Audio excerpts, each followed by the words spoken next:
Here we go. Okay. All right. And what we're going to do is I'm going to go here. Let's see if this works.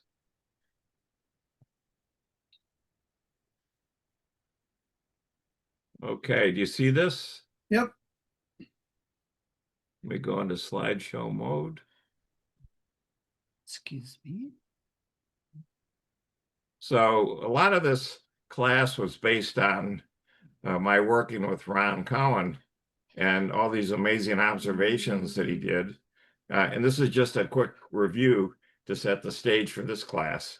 So he observed an electron, and an electron is not a particle. It's actually 10 closed strings. He's got pictures here, but then it resonates, and the energy inside turns into like a liquid jelly, which effectively makes it like a particle, but it's really not. And in fact, as you can see, it's actually a torus. It's a donut. And it's covered with these blocks of information that control everything. And so Ron uh, looked at, they're both, the photons are these two tetrahedrons that are put together, and the electrons are these 10 closed strings that resonate. And the thing that Ron was able to do that this other chap, David Clements, isn't capable of doing was he was able to stop the electron from vibrating. Because if you just look at it, it's vibrating hundreds of millions of times per second, and it just looks like a cloud, a blur. But Ron was able to stop it and make those pictures. And in particular, he could, do the same thing with these photons here. You'd see that the photons are actually these funny energy blocks that are tetrahedrons. And then the key thing that Ron also saw was all of this was controlled by this information that's everywhere that coats all of these particles and is constantly scanning and has algorithms for detecting if there's a change, what to do.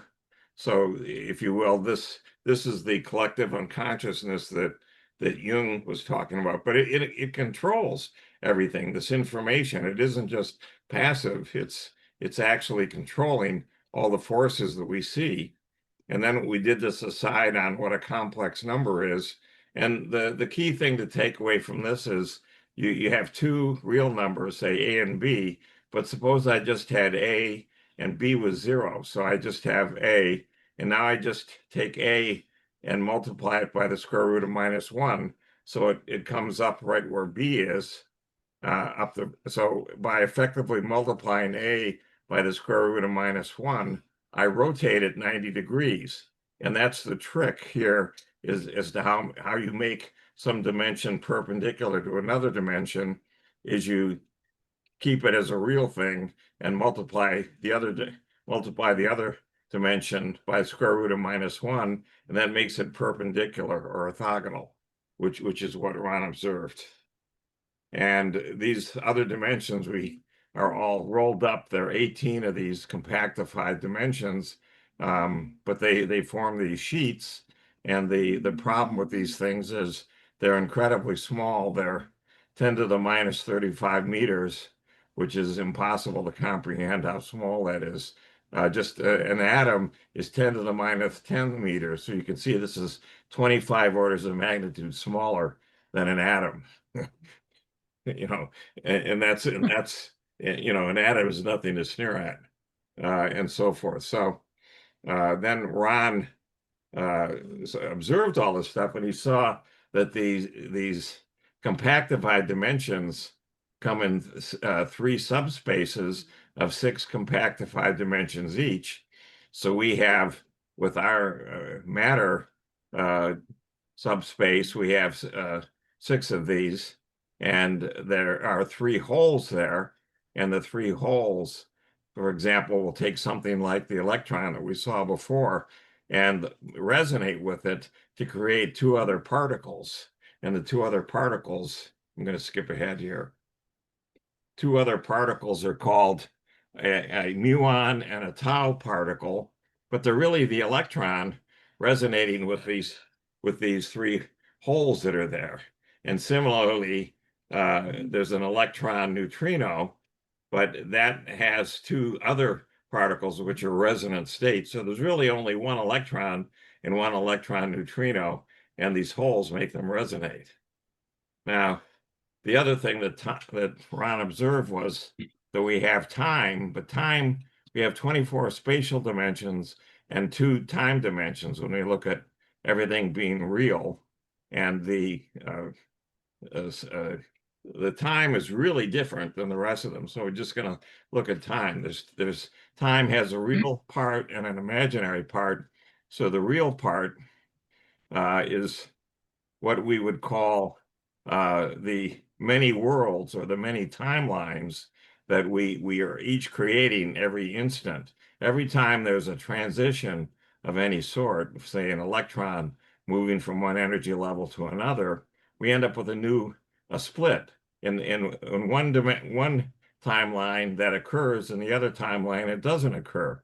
And so there's a split, and we're constantly creating more and more timelines with every instant, trillions upon trillions of timelines. But what happens here is the information that each of us is plugged into, our consciousness, our soul, is going to reach out and shape those timelines. And so you and I will have a similar timeline. Yours will be a little different than mine for all the reasons I just said, but we'll be living basically the same timeline. We'll never notice the small differences that are there. And then that's the world that we live in, where this is the world of free will, where we can pick and choose which timeline we want to have. And the other dimension to time is the dimension of time that our soul lives in. And this is called the Akashic thread, which is shown up above here as a bunch of threads, one for each soul. So you have all of your memories for every instant that you incarnate are recorded here in this Akashic thread. And the two of these things, the real part, which is constantly splitting up, and the imaginary part, which is the Akashic thread that records all of your memories, they make up time. This is very different than what the 24 spatial dimensions are doing. Truly mind-boggling. The other thing about this, just to do a test on this, in the 1960s, 1970s, the CIA took a number of people and did hypnotic regression so that they went back into past lives, and they discovered a number of people who claimed that the South had won the Civil War, while in our timeline, the North had won the Civil War.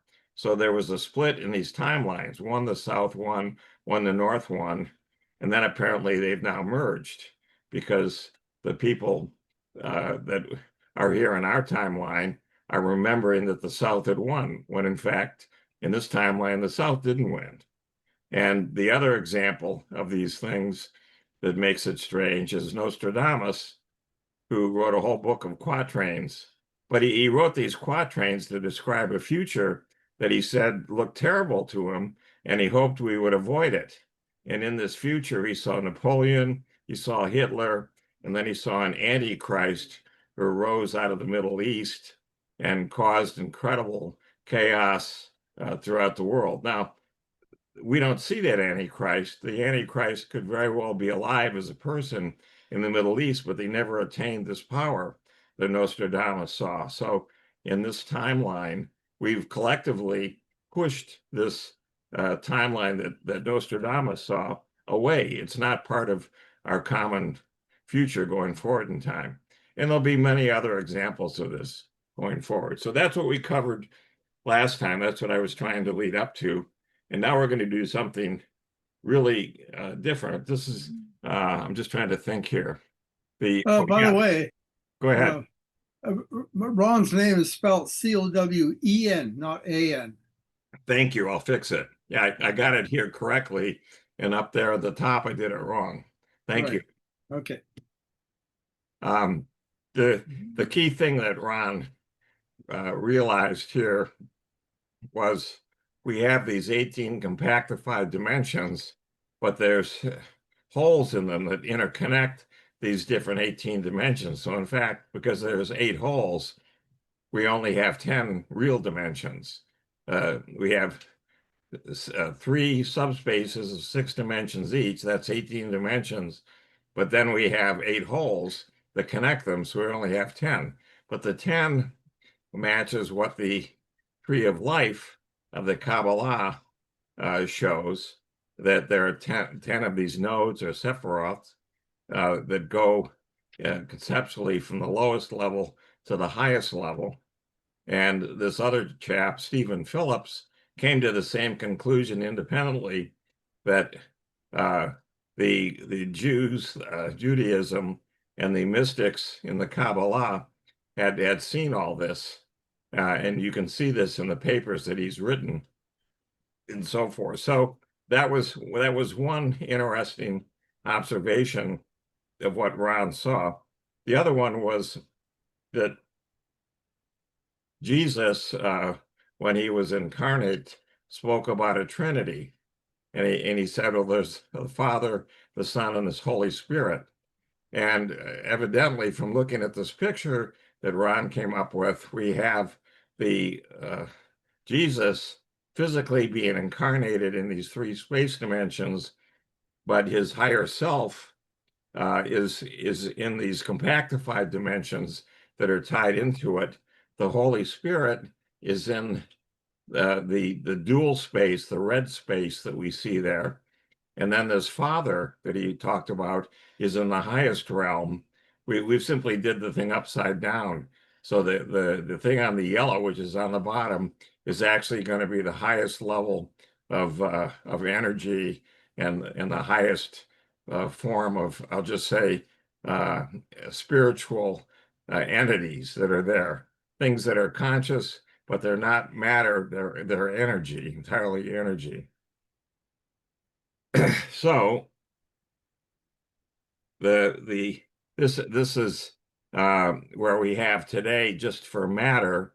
There are these, as you can see, 2 types of matter. There are things called particles or fermions. So, and the fermions come in 2 varieties, quarks and leptons. So the leptons are the electron and the electron neutrino, and the quarks make up the nuclei. So each proton and neutron is made up of 3 quarks of different types. But together, the leptons and the quarks become what we'd call matter, fermions. Then there are bosons, which are energy. But again, these are really photons there. You see a column there with photons, but there's, again, 4 resonant states for the photon. The photon resonates into all these other states. And so there's really only 1 photon in these resonant modes there. Then finally, we have this Higgs boson that Ron observed when he went back into deep meditation and saw the start of our current universe. He saw the Higgs boson for matter, and he also saw the Higgs boson for dark matter, both of those. So there's a second table here just for quarks, for subquarks, for dark matter. There are no charges, so there's no leptons there for the dark matter, and the photons are still the same. So that's how we would extend this table of from physics. So now we're going to let Marjorie take the stage, and this is an interesting thing. You want to do this? You can introduce it if you like. Okay. We're going to go back and talk about there's a lot of I'll just say qualitative side to science that comes under the category in mathematics of topology or form or shape, intrinsic properties of things. So the person that really led the charge on this, in my opinion, was D'Arcy Wentworth Thompson, who was a very, very brilliant person. He traveled all over the place.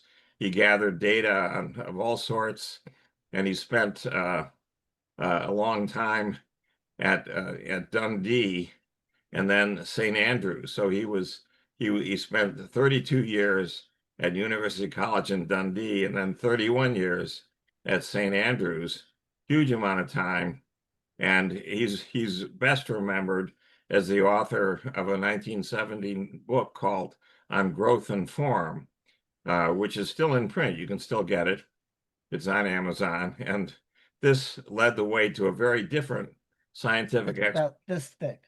explanation of morphogenesis, which is the process by which patterns and body structures are formed in plants and animals. So we're all familiar with this at some level. When we have for example, an egg and a sperm, and they join up, you have now one cell, and the one cell starts to split into 2 cells, into 4 cells, into 8 cells. And it gets to a certain stage there, maybe 20, 30, 60 cells. And then all of a sudden, the cells start to say, oh, I'm going to be a toe. I'm going to be an arm. I'm going to be a head. I'm going to be a heart muscle. You know, all of these things happen there. And that's something that, Darwin really couldn't explain.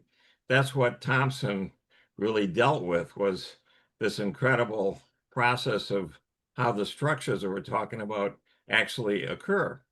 And he did a lot of mathematics trying to stimulate these ideas, and many, many very smart people picked up on them, including Julian Huxley, Alan Turing, René, Thom, who I'm going to come to in a second, Le Corbusier, and Mies van der Rohe, these are architects that are getting intrigued with these ideas. So D'Arcy Wentworth Thompson, that's what Marjorie is going to be leading the charge on. And this is just a further explanation of what this is. The central theme is that the biologists overemphasized evolution, and they really didn't talk at all about how the form and structure of the living organisms developed, which is, everything. How do you make a child? How do you make a baby? And so he criticized Darwin. He had a paper in 1884, and it was very tough to answer. It's not clear how Darwin answered these things, but so be it. But D'Arcy Wentworth Thompson didn't really reject Darwin's notion of natural selection, but he viewed it as secondary to all these processes that create these biological forms. And so he wanted a different emphasis here involving structure as an alternative to natural selection. And he hinted that vitalism was that unseen driving force, something that's there that is vital, creates these things. Now, when I was in graduate school, René Thom, who's a French mathematician, was very widely lectured and talked about. He received the Fields Medal in 1958. The Fields Medal is the equivalent of a Nobel Prize in mathematics, except there is no Nobel Prize in mathematics. But René Thom picked up on these ideas of D'Arcy Wentworth Thompson, and he dealt with topology, and he created what he called singularity theory out of this, or catastrophe theory, where you could have something that seems to be perfectly happy and calm and so forth, and then all of a sudden it just becomes unstable. It turns into a catastrophe, into a gigantic mess. So this is always the question that was asked about the solar system. Is the solar system stable? Why can't we believe just because the sun has always come up every day of our lives doesn't mean that tomorrow the earth won't take a right turn and fall into the sun? How do we know this isn't going to happen? So René Thom spent a lot of time trying to describe these sorts of structures and doing this from the qualitative point of view of topology and so forth. And this is truly, amazing work. But it's highly mathematical. A lot of people don't pick up on it. Now, if we fast forward to today, Michael Levin is at Tufts University. He's actually born in Russia. He's probably in his middle 50s. And he has picked up on the ideas of D'Arcy Wentworth Thompson, and also he's picked up on ideas of bioelectricity for controlling how these cells evolve. So by putting different types of voltages and currents, you can change the shape of frogs or tadpoles, other things like this. And he's picked up on all of this stuff with really state-of-the-art software, a huge amount of investment in algorithmic models and artificial intelligence. And he's gathered a lot of data on shapes and how shapes occur. And he's the one that I would look to get a Nobel Prize someday in the not too distant future for all of the work that he's done. But we'll see what happens. He's at something called the Allen Discovery Center. Paul Allen was one of the two founders of Microsoft, and Paul Allen liked Michael Levin's work, and he just sent him a check for $10 million and said, why don't you quit writing proposals to get money? Here's $10 million, and you can go. There's more where that came from. Just keep doing the work that you're doing and forget wasting your time writing proposals. So there we are. And here is Marjorie. Well, I was introduced to this work when I was I had just moved in 2001 from New York City to Vermont, and I was looking for work to do remotely, and there was this academic publisher known as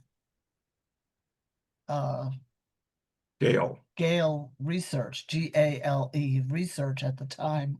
Now I think, and known as the Gale Group, but now I think they're known as Gale Cengage, and they merged with something in Canada, actually. But so I was, really honored when they asked me to do this. It was originally assigned to somebody else who couldn't make heads or tails of it, and he recommended me.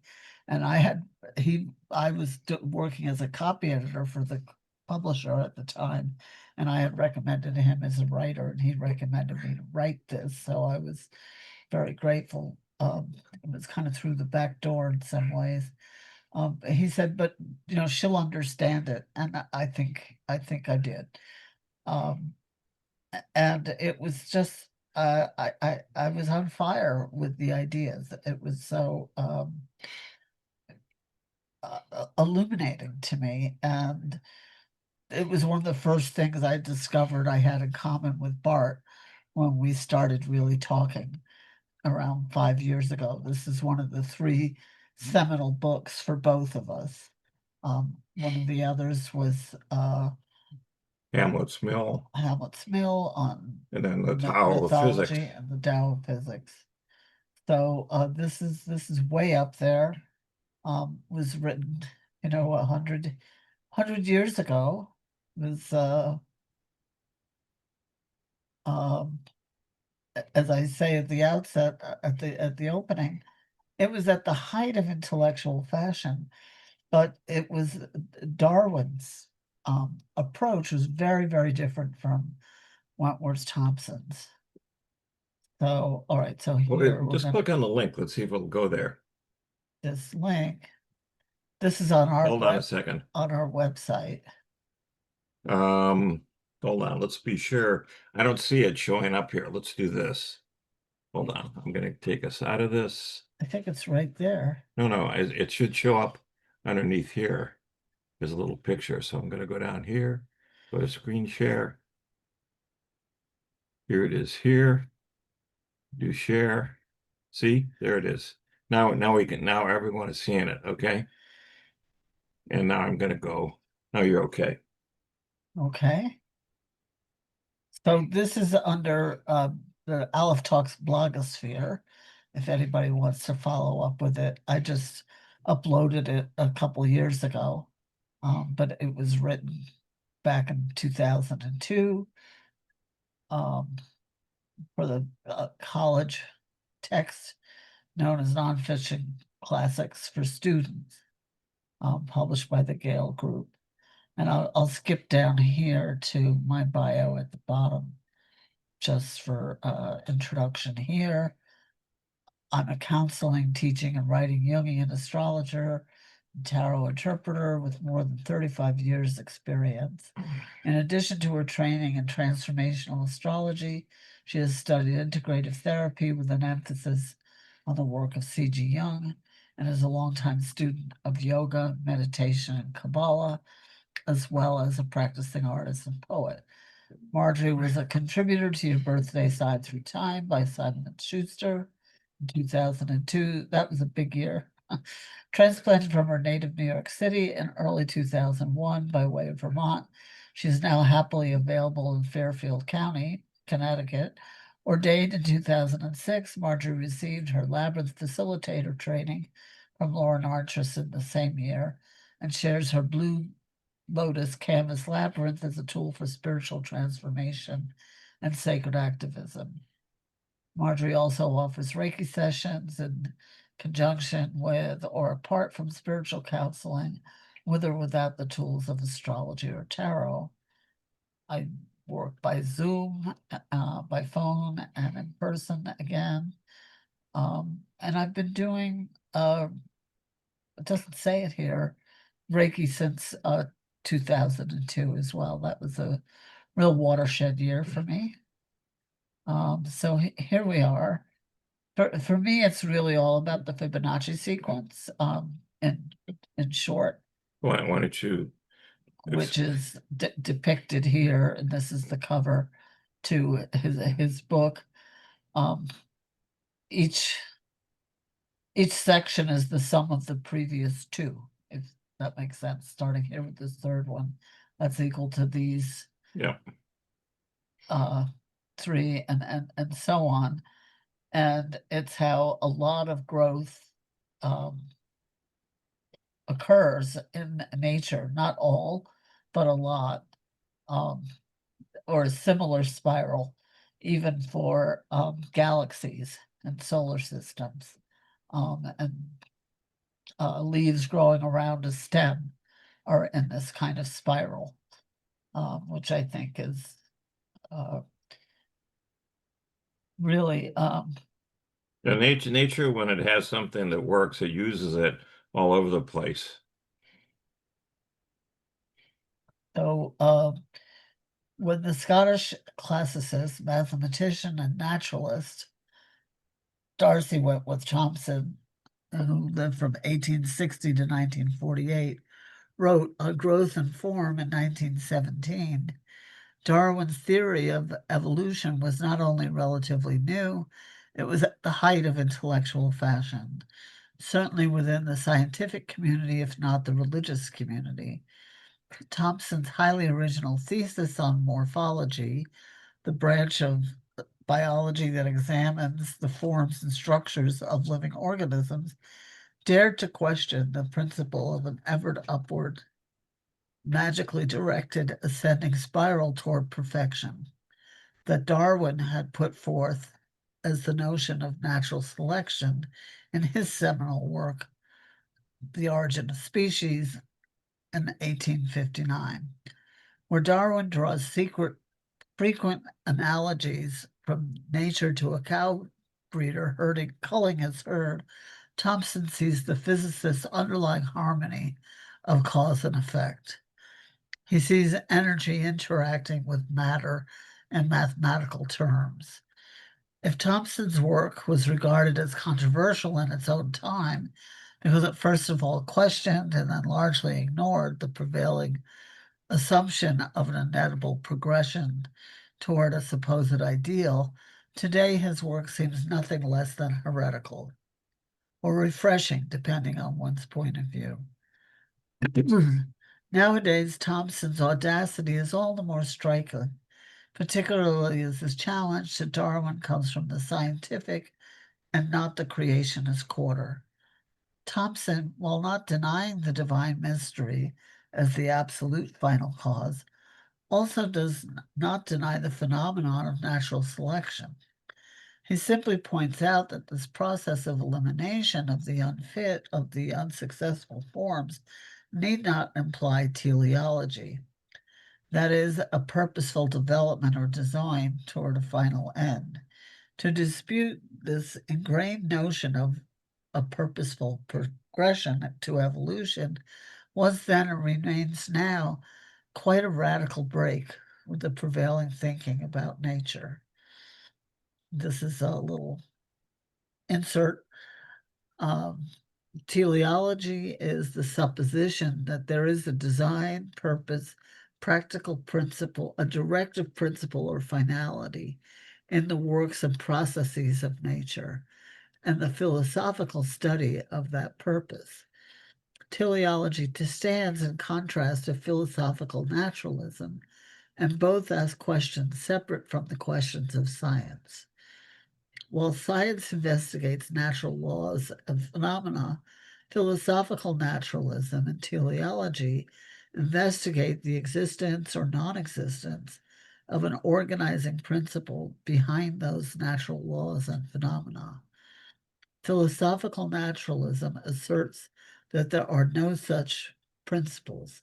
Teleology asserts that there are. But we may ask, aren't all the changes over time in organic forms, after all, improvements in structure better suited to meeting challenging changes in the environment? The answer is actually no, not necessarily. In fact, while most adjustments in form were at one point in time advantageous to the organism, many of those features have become obsolete. These leftovers are simply lingering on past their functional purpose and may not have been cleaned up after their usefulness has expired. There are also many failures in mutation, many wrong turns down blind alleys. It is Thompson's contention that this philosophical interpretation of progress becomes a dogma.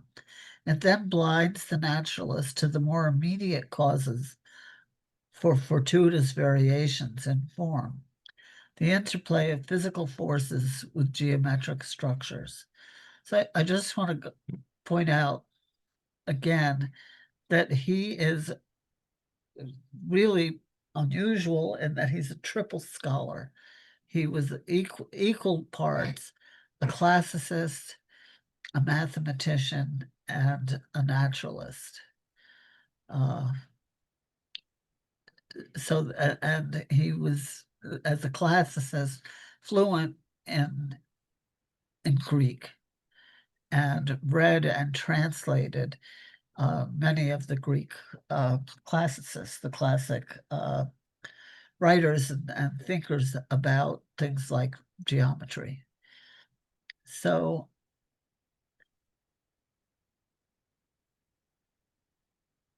he maintains that we do not need to look quite so far afield as the core duality of force and form to learn more about changes in form, whether in terms of the growth of an individual organism or part of an organism. For whether we are looking at evolutionary variations within species over time, feeding the doctrine of teleology, the assumption of steady upward movement toward nature's presumed magnum opus of the frontally lobed, opposably thumbed, bipedally superior Homo sapiens, starves the scientists of the empirical observation of the direct mechanical causes of adaptation and changes in form. The fundamental mechanisms of growth and change in form tend to be overlooked. They can be explored, quantified, and described in mathematical detail, furthering our understanding of morphology. that's the study of the change of form. Thompson opens his introduction with these words: of the chemistry of his day and generation, Kant declared that it was a science, but not capital S science. For that, the criterion of true science lay in its relation to mathematics. 100 years after Kant, Du Bois-Reymond declared that the chemistry of the future must deal with molecular mechanics by the methods and in the strict language of mathematics, as the astronomy of Newton and Laplace dealt with the stars and their courses. On the mathematical definition of form, we are brought by means of it in touch with Galileo's aphorism, as old as Plato, as old as Pythagoras, as old perhaps as the wisdom of the Egyptians, that the book of nature is written in characters of geometry. Thompson sees the application of physics and mathematics to the field of zoology as no less an occasion for awe in the face of natural phenomena than the prevailing teleological assumptions. He feels his approach enhances an even deeper appreciation of the intricacies of the ultimate mysteries of life. Thompson expresses his love of nature and wonder at its mysteries in such poetic terms that this has been called as much a work of literature as a work of science. It could also be called an extended meditation on the mathematical patterns inherent in nature everywhere, from the inorganic crystalline structures of snowflakes to the spirals in a nautilus shell to the curving of a living and growing ram's horn. While some may recoil from the mechanization of the living body of nature, who can resist the engineer's delight in the design of a bird's wing?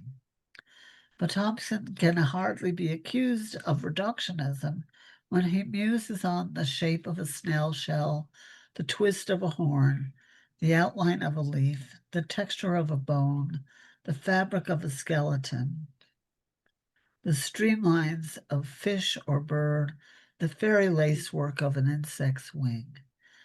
These are no less beautiful under closer examination, and he intends no slight when he points out that no organic forms exist save such as are in conformity with physical and mathematical laws, and demonstrate that these wonders can be described mathematically. For Thompson, numerical precision is the very soul of science. I really enjoyed coming up with all the illustrations that I was able to find for this. But just look at this. Beautiful. And they live in a different world, these creatures. But just really kind of magical. And as he said, there's so much precision.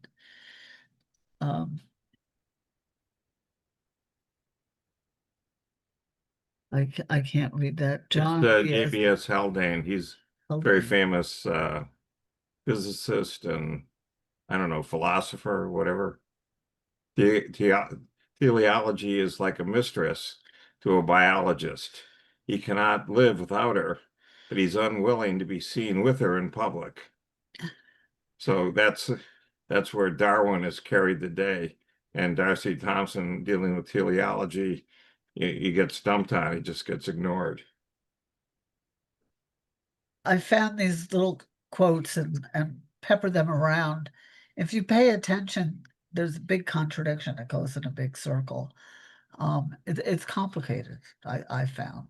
So anyway, he elaborates: to seek not for ends, but for antecedents is the way of the physicist, who finds causes in what he has learned to recognize as fundamental properties or unchanging laws of matter and energy. In Aristotle's parable, the house is there that men may live in it, but it is also there because the builders have laid one stone upon another. It is as a mechanism or mechanical construction that the physicist looks upon the world. And Democritus, sorry, first a physicist and one of the greatest of the Greeks. He came up with the idea that everything was made up of atoms. There was a fundamental basic particle that he called an atom that composed everything. He chose to refer to all natural phenomena to mechanism and set the final cause aside. Throughout On Growth and Form, D'Arcy Thompson's unique perspective as a triple scholar is called into play. His fully professional background within each discipline does more than just add to the others. There's a blending between them. They have been chemically combined to create a new alloy. His grounding in classics and mathematics assures that he has read, even translated, not only Plato and Aristotle, but Archimedes, Euclid, Pythagoras, et al. He brings the full depth of his decidedly Greek sensibility and insight to bear on his astute observations of nature. Thompson was not only a modern Renaissance man, he was an embodiment of one of his favorite principles, synergy. The interaction of two or more agents or forces so that their combined effect is greater than the sum of their individual effects. This is exactly the cumulative effect of his arguments. They combine to form a perspective as multifaceted as one of Thompson's beloved dodecahedrons, which is a 12-sided geometric figure. Here they are in the form of astrodice. Each chapter takes a small question of form and examines it from one angle and then another and then another, in much the same way that Bach introduces a simple melodic phrase, which is then amplified and extended and interpolated by various instruments. Various points invite reciprocal counterpoints. A certain tension escalates in the call and response, and there is an explosion as the individual elements come together and develop their own dance, and a full fugue emerges. We need not anthropomorphize the celestial engineer working out the immediate advantages of hollow bone birds' wings with a slide rule and protractor. The laws of nature, divinely inspired, do that naturally. The solid bone birds, whose more rigid, heavier wings weighed them down, or which snapped in the wing, were eliminated from the gene pool, allowing the hollow bone specimens to thrive and multiply. Thin cylindrical tubes, by the very nature of their shape, tend not to buckle under their own weight or under external loads or pressures such as wind. Thompson celebrated the success of this model in a detailed mathematical contemplation of the interplay of forces and stresses and the air pressure working against the wing, and the structural resistances and advantages in the actual construction of the wing. He illustrated his points with ancient and recently discovered ratios and formulas in such a way as to suggest that the aerodynamic circumstances themselves, interacting with the developing organism, gave rise to the wing's design. Similarly, the strength of a tree is directly related to the wind pressure it must withstand. Thompson gives a hilarious and informative example of this subtle principle in his exposition on honeycomb. There was much impassioned discussion at his time of writing concerning the marvel of the bees' ingenious economy in employing their famous hexagonal shape. There was some debate as to whether it was the bees' own intelligence which devised this architectural plan, or whether it was the divine instruction, guiding their instincts. But everyone agreed, including the mathematicians, that the hexagonal shape afforded the absolute most efficient use of space within the hive and the most economical use of wax in the construction of the cells. There was much specious comparison of ideal angles, 110 degrees and 72 degrees, with impossible measurements of the bees' roughly hewn angles.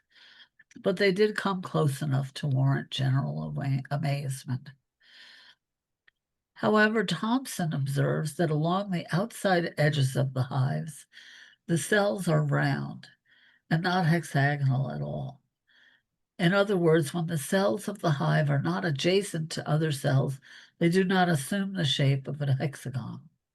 He further observes that as the bees are working, they're not creating flat edges to the sides, but rather simple rounded out hollows or cylinders. The tubular cell walls only become flat by default as neighboring bees scrape down adjacent walls to a final degree of thinness, each working to maximize the interior area of the cell, pushing up against the adjacent cells of its neighbors. Thompson drives his point home with the observation that when soap bubbles, for that matter, are amassed together, their spherical shape tends to distort and collapse into flat edges where the bubble's walls meet.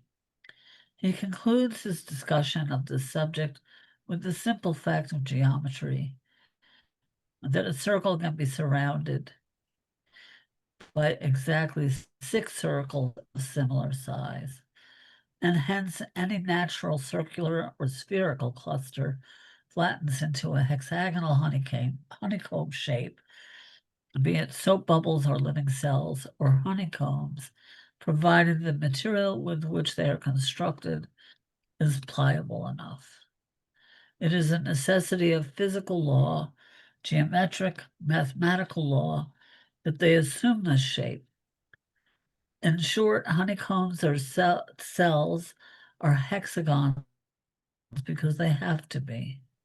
Actually, flat circles become hexagons, but spheres become dodecahedrons. We can observe the same packing phenomenon in crates of oranges or the compressed faceted flesh of pomegranate seeds.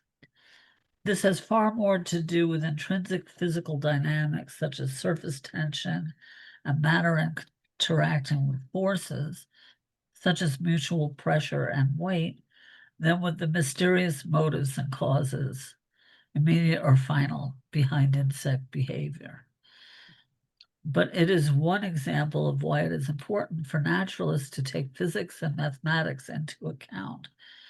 This is very clear and simple illustration of what Thompson means when he asserts that the form of an object is a diagram of forces. I just love that phrase. Well, in physics, you always look at points and make sure that all the forces balance. So that's the diagram of forces. That's a standard technique in physics. And look at this diagram of forces, these pomegranate seeds. And this is sacred geometry. Right. You know, this is, you see this all over cathedrals and, you know, sacred buildings of all kinds.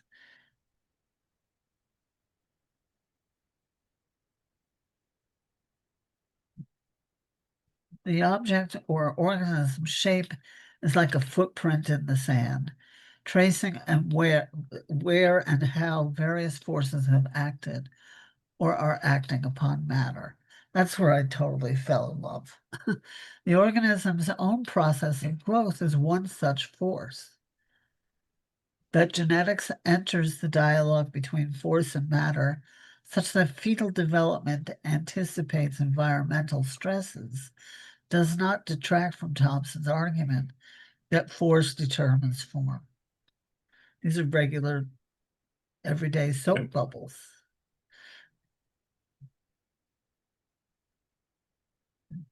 that is simply nature's preemptive prerogative at work to accelerate the process of adaptation. I'll let you come back on your own if you'd like to. This shows the shape, the flower of life is from sacred geometry. It isn't that long. I ran it. Okay.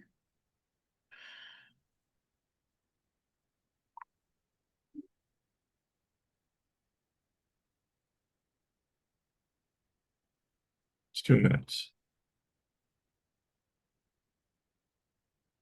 That's the Hiskies.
There you go. That was the seed of life. So, But you don't want to turn it on. Watch it. Yeah. Don't click on anything. It'll turn on another video. okay. Just scroll down. I'll try not to. This view also need take nothing whatsoever from our wonder at the mystery of creation, or the notion of a design or purpose to it. It may not bring us any closer to knowing what that purpose might be, but it certainly doesn't preclude the question. If anything, we are privileged to glimpse the implicate order at an even deeper level of the overall design.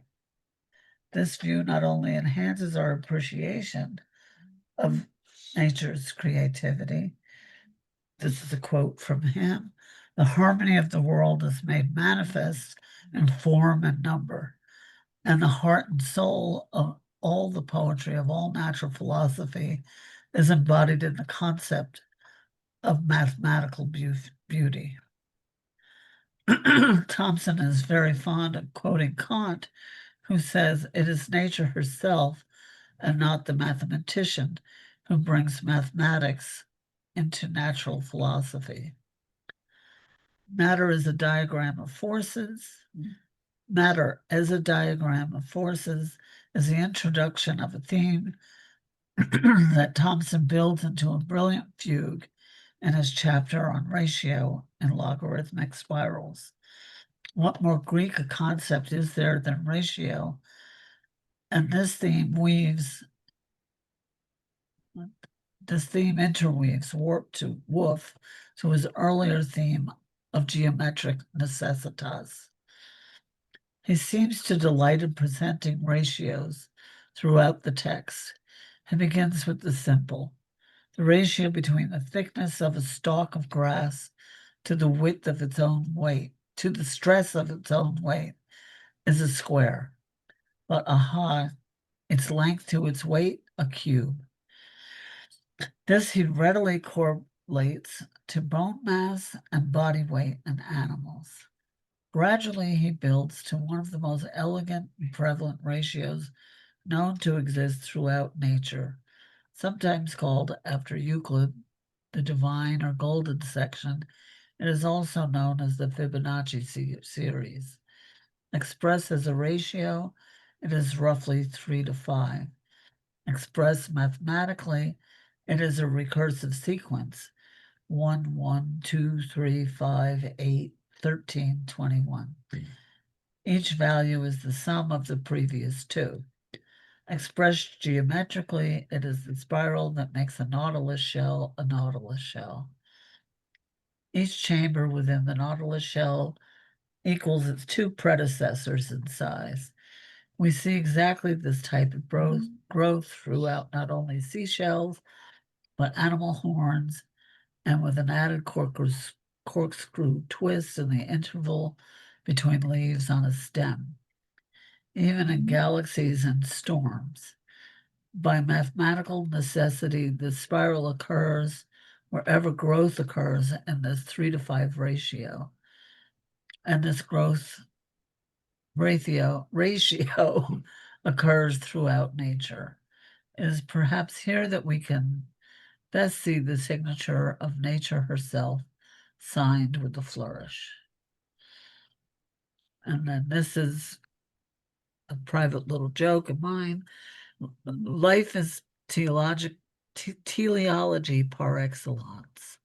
It is the intrinsic striving toward a goal, and the living organism is a system of directed aims which seek to fulfill themselves. And that's a quote from my fearless leader, Carl Jung, which I put in as deliberately contradicting earlier quotes. I think they can both be true. So anyway, here are a couple of examples of galaxies on the grid, and there's just prevalent throughout nature and vegetation and all kinds of things. So that was one of my favorite assignments. I think you just do back on what do you do back? Let's see. No. Can't Let's get out of screen share and go back to the PowerPoint. stop sharing. Yeah. And we'll go to the.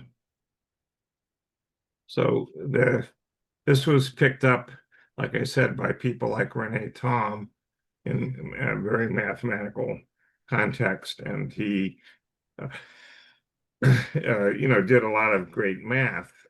The what came out of this, it's really Michael Levin is the one who's carrying out a lot of experiments and coupling it with math and a lot of software for modeling these things and coming up with the really, I think you'll see the next 25 years will have a huge impact on what we call biology. It's going to look very different. So that I don't understand why people just end up so factionated and hurling insults at each other. It's not worth over these things. I mean, it's well, there's with Darwin, Darwin had a whole idea about how the geology of the earth evolved from the rivers and so forth and the glaciers, and that had a certain amount to do with it, but it was really the plate tectonics that shaped all the continents and everything that Darwin totally missed. So that was his first push. Now the second push was his working on evolution. And here you see D'Arcy Wentworth Thompson is asking some perfectly good questions about you missed this, you missed this. Well, what happened here? And Darwin, I think, respected D'Arcy Wentworth Thompson, but he didn't have any answers for him. And it's really these other people that have been trying to follow up on this work to try to figure out what's going on. And it's very deep. It's very, very subtle, deeper than, you can get a lot of mileage out of evolution. And the one that people always point to is Gregor Mendel breeding these peas, Right. and what happened out of that. But that's that's really pretty simple compared to what we're talking about here with these shapes, and then having these body organs get created. How do you get a heart and a stomach and intestines and on and on? Where in the world are those when you start off with an egg fertilizing a sperm? So The other way around. other way around.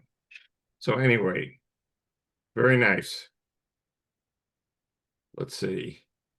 So now we go back to what Ron was talking about. He went in the other extreme. This is what we covered over the last 5 years.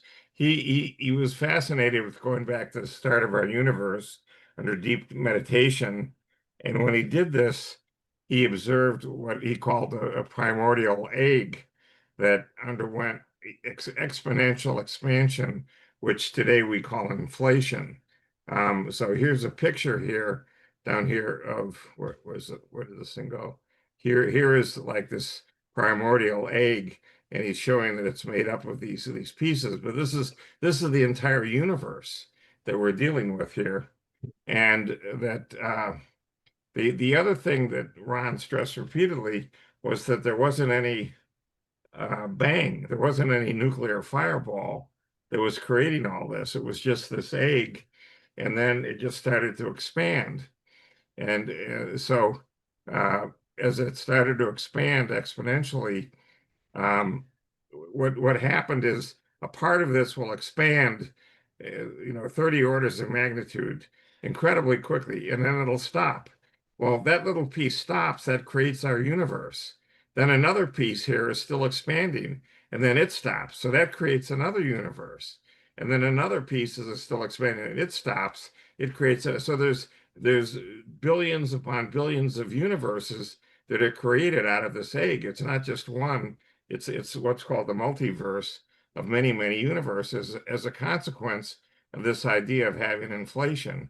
And the idea of inflation came about because when we looked in the sky, we saw kind of stars uniformly spread out everywhere.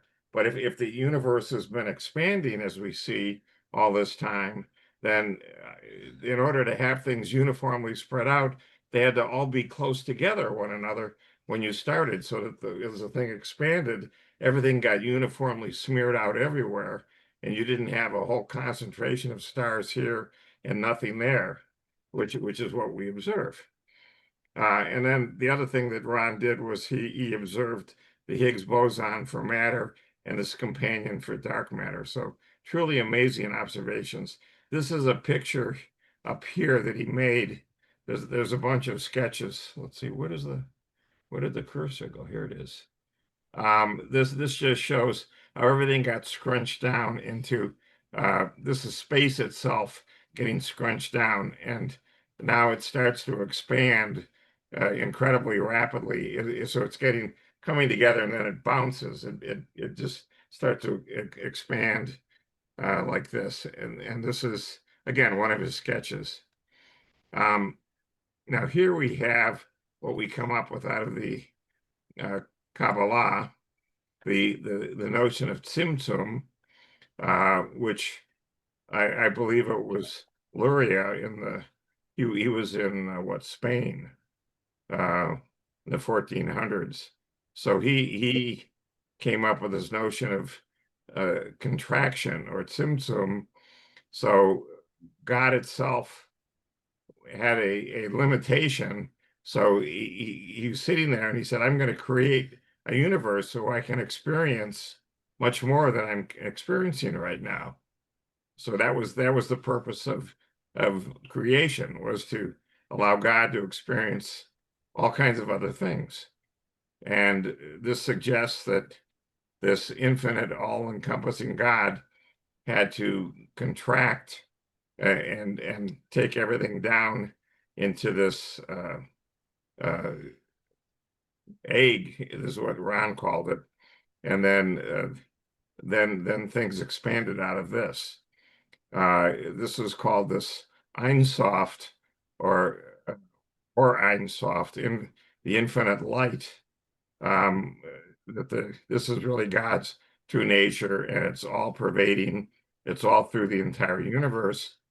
And the idea here was to create a world with new characteristics and boundaries, so that the infinite light that we're dealing with here, which is God's infinite light, is limited or contracted, and then God can experience things he could never experience before. And the problem with this is it creates, in between these different universes, there's space in between it, or vacant space, or empty space, which is strange because we talk about the universe that we live in as having a lot of empty space between the stars. But anyway, between the phrase or and soft literally means without end.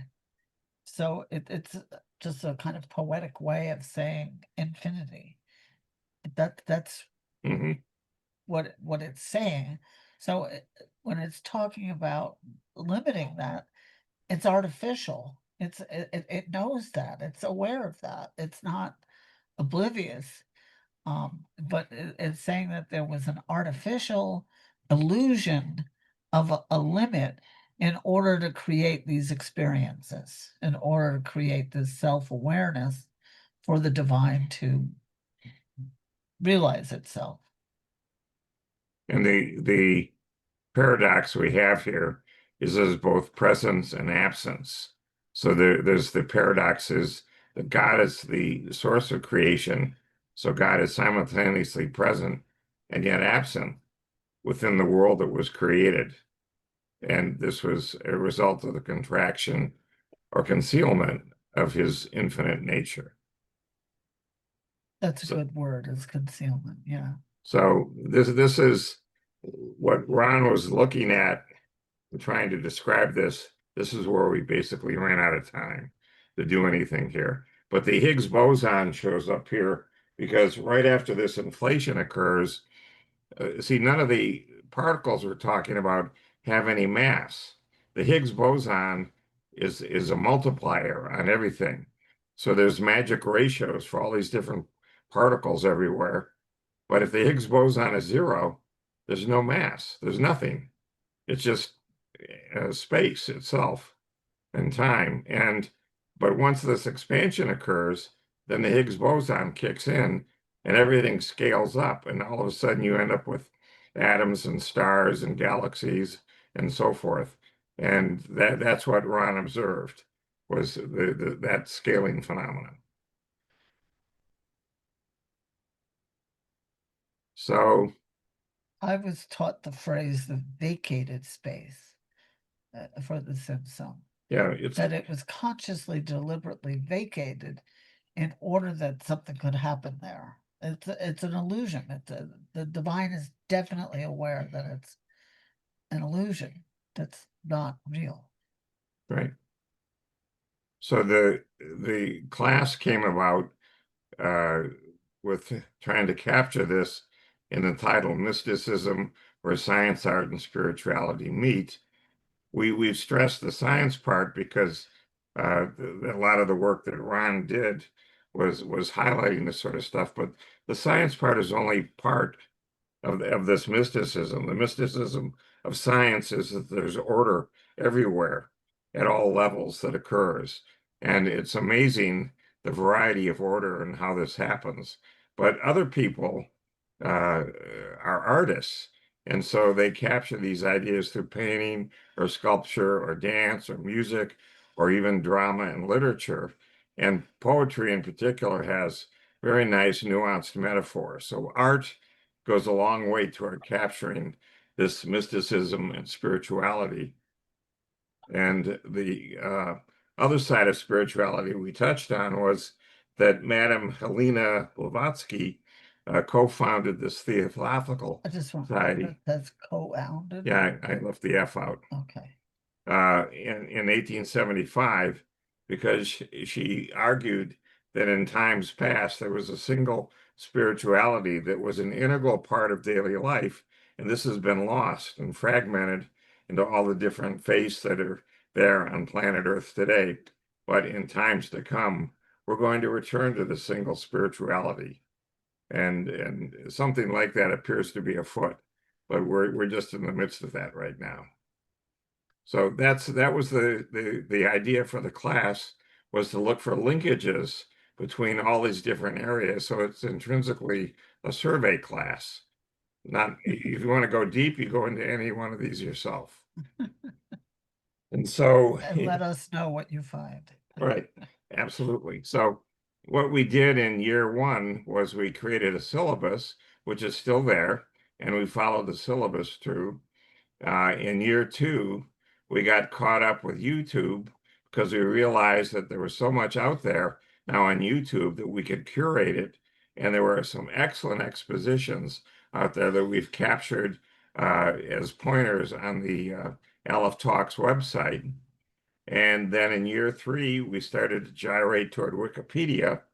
Wikipedia has turned into something that's just incredible. I think Wikipedia is one of the 5 most visited websites on the internet, Wikipedia. When I was first doing that research, I would have been fired if I even mentioned Wikipedia. But now it's become a respectable source. You know, Yeah. it's really evolved. I used to use it to get started, but I would never mention it. But now it's become, actually reliable. And Yeah, there's a huge amount of quality control and self-checking that occurs there with Wikipedia. I looked at Wikipedia. I was curious to look at what's called Stokes' theorem, which is that if you take the derivative of an integral, you end up back where you started from. Or if you take the integral of a derivative, you end up back where you started from. Nothing changed. So I said, I'll see, what does Wikipedia say about this? Well, Wikipedia did it in n dimensions. It gets to be a little trickier when you do it in n dimensions. That's all I'll say. You can go look it up for yourself. Look up Stokes' theorem and you'll see. And then in year 4, we still had all this curated material from Wikipedia and YouTube, but we started to look at the syllabus and realized we had holes and started to cover new topics. And that's what we've been doing increasingly all through year 5. So we still followed the syllabus, but we've expanded it and fleshed it out in different ways, drawing on the sources of typically YouTube and Wikipedia. So here we go in year 1 with the syllabus. What does the syllabus says? Well, we have 10 segments to it. There's a foundational piece where we try and set the language so we have something common to talk about. You can end up arguing with one another and not realize that you're both right or you're both wrong. If you don't have a common framework to talk about, you have a real problem. So we tried to set foundations at the start and then jumped into what Ron had done with the science side of things, especially in the microcosm. Then the American transcendentalists, Emerson, Emily Dickinson, Walt Whitman, and we started to touch on others like Mary Oliver, for example, or Rumi, the Sufi mystic, as an example. So different spin on things. And then we started to go into different traditions. So the Hawaiian Ho'oponopono, the Jewish mysticism of Kabbalah, shamanism, which is in all of these native tribes everywhere. You go to the South Pacific, all these villages have shaman there. They don't have, they have some missionaries that might have shown up, but the shaman are everywhere. Not to mention, we also added a section on the divine feminine.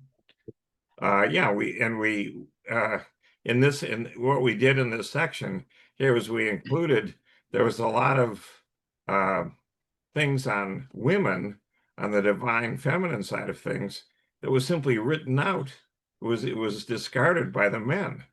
The men said, "Oh, we don't need this." So Mary Magdalene got thrown out, and was just dealt with in passing, but actually had a key relationship with Jesus, and they appear to have had a child, among other things, and she uh, led a lot of teaching and having apostles go out through Western Europe after the crucifixion. A very key person, but she gets no credit if you read what's in the New Testament.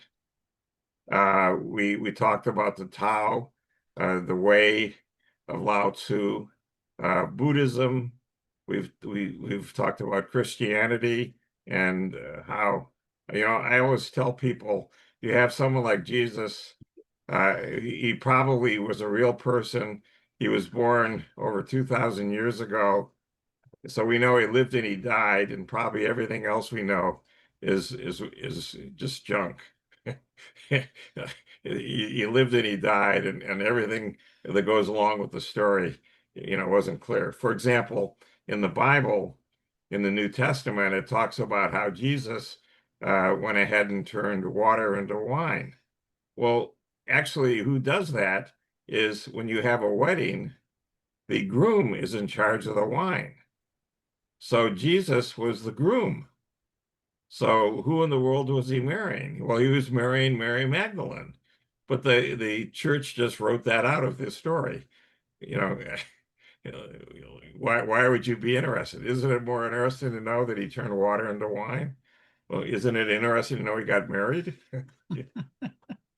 So then we have Islam in there with Muhammad, and for example, Joseph Smith and the Latter-day Saints is an American phenomenon, and there's many more. There's many other of these things out there, but to go back to Madame Blavatsky, they're all kind of looking at the elephant. They're all touching a different piece of the elephant. One of them is touching the ear of the elephant, one's touching the tusk of the elephant, one's touching the nose of the elephant, one's touching the tail of the elephant, one's touching the leg of the elephant, but there's only one elephant there. And that's what gets missed in all of these different things. Then we turn to Carl Jung, who, as a individual, I think this is the century where his ideas will really kick in, his notions of archetypes and in individualization, the notion of extrovert versus introvert, and then many, many other ideas that he came up with along the way. We did go into this ideas of synchronicity, where Pauli approached Jung as a physicist and said, "This is really strange. I have to interact with you." And they spent, typo here. I'm missing an I. Paul Pauli, Wolfgang Pauli, who happened to be German, but he was at the Swiss ETH in Zurich, and Jung was just over there on the lake, right around the corner. So they interacted for 27 years, and there were 83 letters that are all collected in a book, and incredible discussions on what's going on with quantum mechanics and what this means, and so forth. What's sad is that the notion of many worlds, of many timelines, only was popularized in the late 1950s. And Pauli died in 1958, and Jung died in 61. So they missed out on this. But I think that the notion of these many timelines and the fact that you can move back and forth through these timelines gives you a mechanism for dealing with synchronicity, but we didn't get there. I think there's a lot of work still going on. That's still, that book is still being used and translated, and right. more people are still doing their expositions on their seminal ideas, which are still Absolutely in seed form, I think. right. Yeah, the book is called Atom and Archetype. So if you go onto Amazon, you'll see, if you search for Pauli and Jung, comes up right away. Then we've spent a section on cosmology. This is really where the story of the 20th century creating this whole new era of astronomy and what we call astrophysics, where the telescopes were good enough to be able to see that what were smudges were in fact distant galaxies. And we now realize that there's hundreds of billions of galaxies out there, and each of them has, 100 billion stars in them, and probably half or more of the stars have planets. So there's an incredible story there going on of how all this came about just due to these observations. And we continue to have better and better telescopes going at this, but we see two things. One is that the matter that we see cannot account for holding all these galaxies together. There's got to be additional matter, which is simply called dark matter, for want of a better term. And if there's dark matter, then there's also dark energy, which is expanding space itself and driving all these galaxies away from one another. So we are dealing with science studying 5% of the universe, and the other 95% is called dark, just like in the Middle Ages when they had maps showing here there be dragons on the edge of the ocean. No one knew what was there. Or geneticists refer to dark code. Right. Junk code. Junk code in the DNA, sure. And they've discovered that there's all kinds of use for that so-called junk code. It's not junk. So that led to the science side, the cosmology side, and then Marjorie has a whole section here on astrology and archetypes. Do you want to say anything about that? I don't know. Well, the new thinking of Jung's work is actually that it was based on astrology much more than anybody thought at the time. But with the publication of that new book that just came out in 2010, I believe, the Red Book, as you look at it, it seems that he was taking a lot more of his ideas from ancient texts and more recent translations than anybody had any idea of. He was kind of keeping that hidden. But as new works of his are just being published, just being shared, we see that's I think it is the most fundamental form of psychology is astrology. And when you combine that with synchronicity and the archetypes, it's a whole different view of reality than what and astrology isn't the silly primitive thing that we think it is. No. And the archetypes influence us, and we're mixtures of these archetypes. So Labyrinth, what do you want to say about that? Well, a lot of people who work with them, including my teacher, who she's actually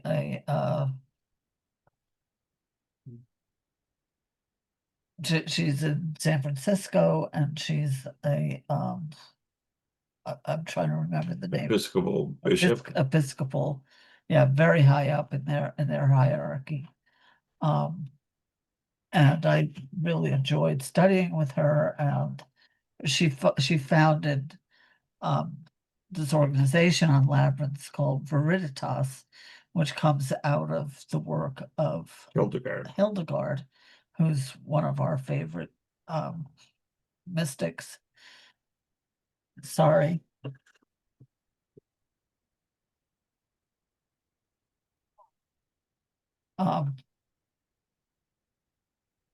So I see it, and I do believe I'm, in keeping with Lauren Artress's thinking, is that it's really a place where you can consciously create an experience of synchronicity.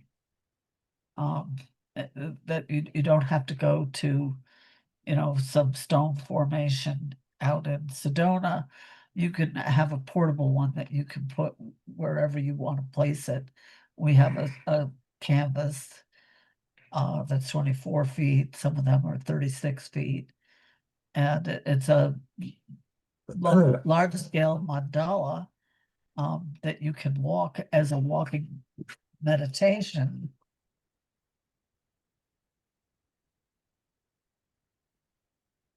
And let's turn that off.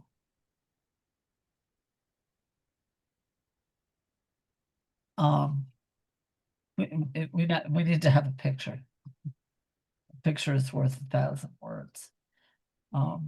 So I've been doing them for about 20 years at the Unitarian Church in Westport, where we do it in an interfaith way, very often with sacred music from every faith tradition that there is. A current favorite is Hildegard that we work with a lot.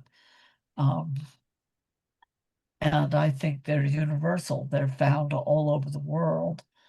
They're have been co-opted and brought indoors into cathedrals starting in medieval times. But they go back, they're really a ubiquitous archetype in the truest sense. That every culture has them, every landscape has them. There's different styles. Some people have an incredibly profound experiences walking them. And you can do them with your finger. We did that for several months, every day. We trace them with our fingers. There's all kinds of ways you could work with them. So the final thing, the summing up unit, we just called was linkages, where we looked for things connecting this thing to that thing. What's interesting to me is in mathematics, there's a huge activity now to unify all of mathematics. So when I was going through school, I think mathematics was viewed as, having 100 different little areas, each of which had a small group of experts, and there was no linkages between any of them. And it's become apparent that there are all of these linkages between different areas of mathematics that were, they're hard to see right now, but they're being uncovered. And they combine things like number theory, where you're dealing with the theory of numbers, with harmonic analysis, where you're scratching your head going, how could there be any relationship between harmonic analysis and number theory? And what goes with that is many other things as well, in terms of geometry and algebra and so forth. So mathematics is undergoing a real flourishing time in terms of looking for these linkages, and it's just an example of what's going on in the mysticism side of things, the order that's everywhere that people didn't realize. So that was what we did in year one.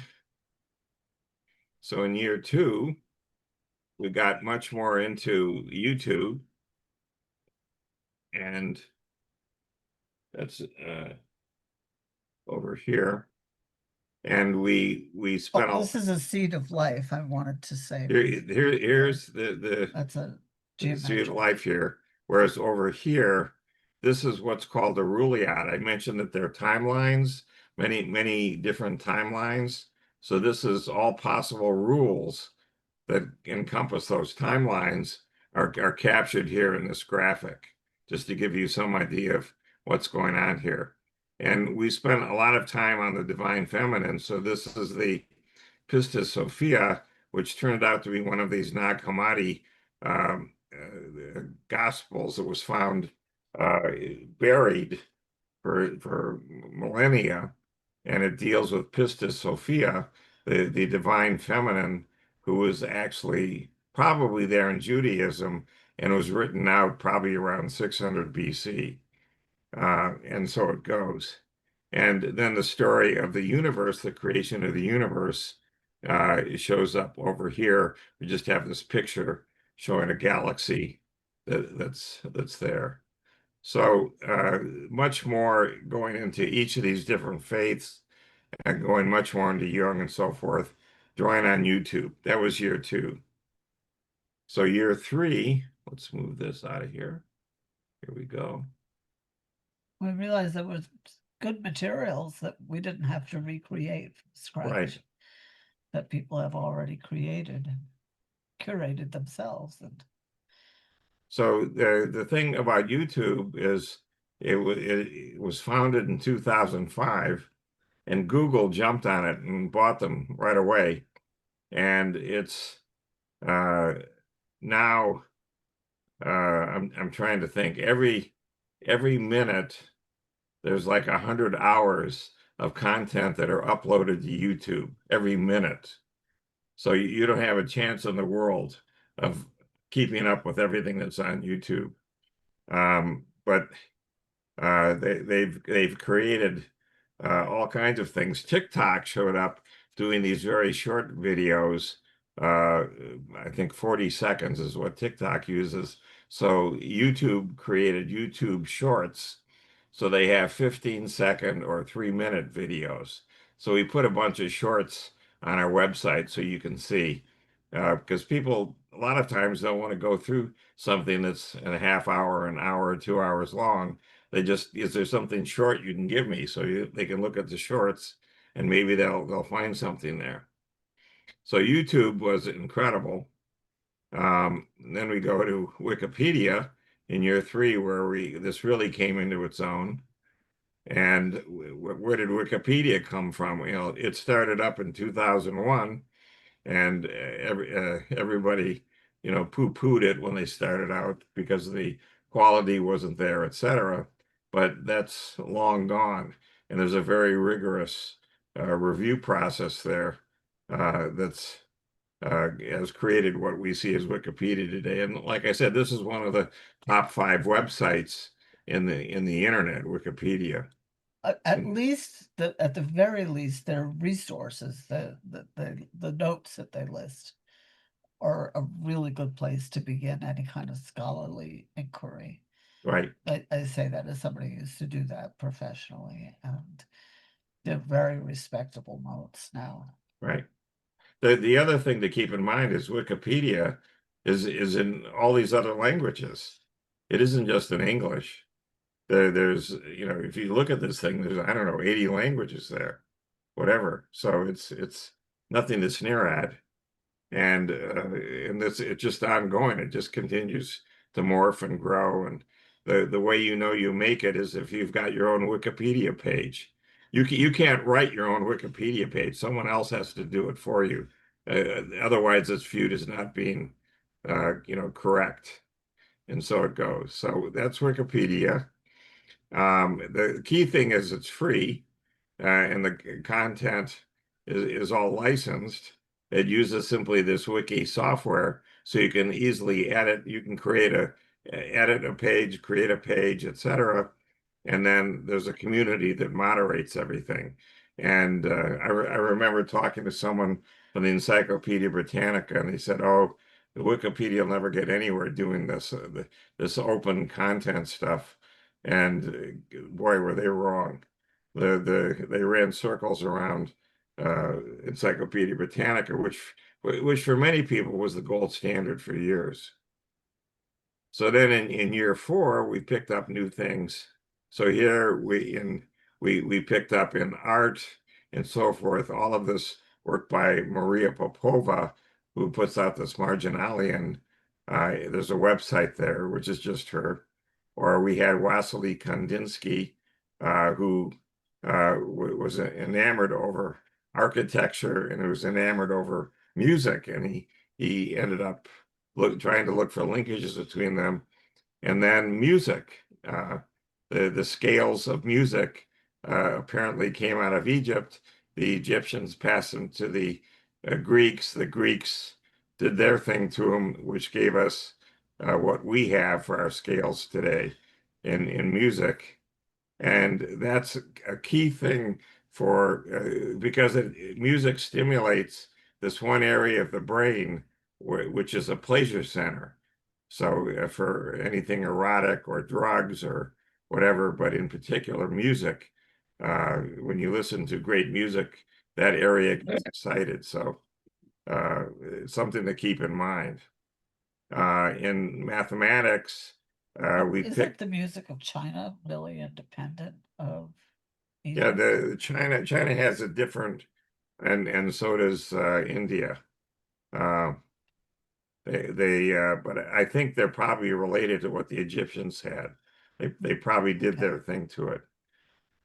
Um, there's a physicist, Stephen Wolfram, who is also an outstanding mathematician. And so he's been doing a lot of work trying to show that mathematics is at the foundations of all of this stuff. And I tend to agree with him. I just don't think that he's going to make it going down the path that he's got right now. But that's my 2 cents. And the other thing was this notion of time and what a powerful thing that is, which we're going to go revisit in times to come. It appears that you can actually move through time, and that's happened in many instances. And the probably what we talk about as humanity has been around for hundreds of millions of years, courtesy of time travel. So go figure. And then we spent a lot of time on the spirituality side. I like the Yoga Sutras of Patanjali, but Mary Magdalene has some incredible ideas. And then Hildegard von Bingen was a very prolific writer. And Carl Jung actually wrote one work on religion, which was his answer to Job, and the book of Job, which is a very different sort of book in the Bible, in the Torah, in the Old Testament, than anything else. And Jung's answer to that was, I think, very enlightening. And then, of course, we have the internet that makes all of this possible. So this is something I was involved in from the get-go, from when I was in college up until, I'd say 2005. I still have 4 patents on things related to this here that are no longer, they're open source. Anybody can use them. But this is simply a network of networks that connects everything and allows you to access information anywhere. Which takes us up to the very end. So I just broke out these categories for what we did in year 5 when we curated various things with Wikipedia and YouTube. So we had some real different people here. We had David Clements, who we touched upon with his ideas, Walter Russell, who was an American mystic, and Ramanujan, who was an Indian mathematician that was off the charts. And I think his ideas will kick in. And David Bohm was an outstanding physicist who spent a lot of time with Indian mystics because he felt that physics had hit the wall and coming up with ideas. And that was also what we see in the Tao of physics with Fridtjof Capra. In mathematics, we have this program due to Langlands, a mathematician, linking different areas of mathematics. An example of this is in 1994, I think Andrew Wiles proved Fermat's theorem, but this created linkages between 2 totally separate areas of mathematics that no one had any idea there was any linkages there. And that's still going on. They're still mining that.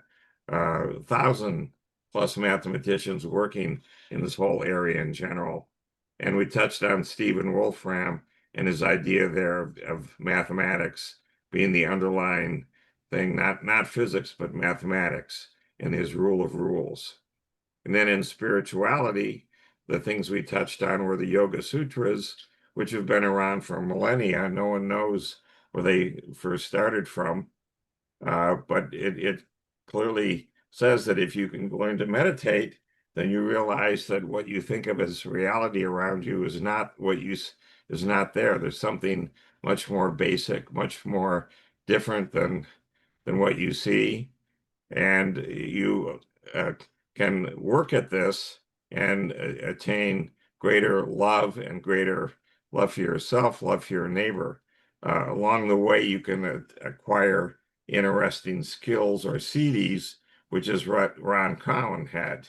He was able to be clairvoyant, see out into the microcosm, out into the far reaches of space, and go backward and forward in time. That was who he was. But the purpose of meditation is not that. Those are just little side stunts. The purpose of meditation really is for you to learn yourself, to love your neighbor, and to grow in that love. And the labyrinth facilitates that. The astrology facilitates that, and the I Ching facilitates that. So all of these things are highly spiritual, but in very different ways. And that was what we did to close out the year. So there you go. Any questions? Yeah, right. There you go for 5 years of AlephTalks. And we'll take a look and we'll see, should we do some stuff over the summer? We'll take a look at what materials we've got, and we'll get back to you. Just watch your emails, and if we come up with something, we'll let you know.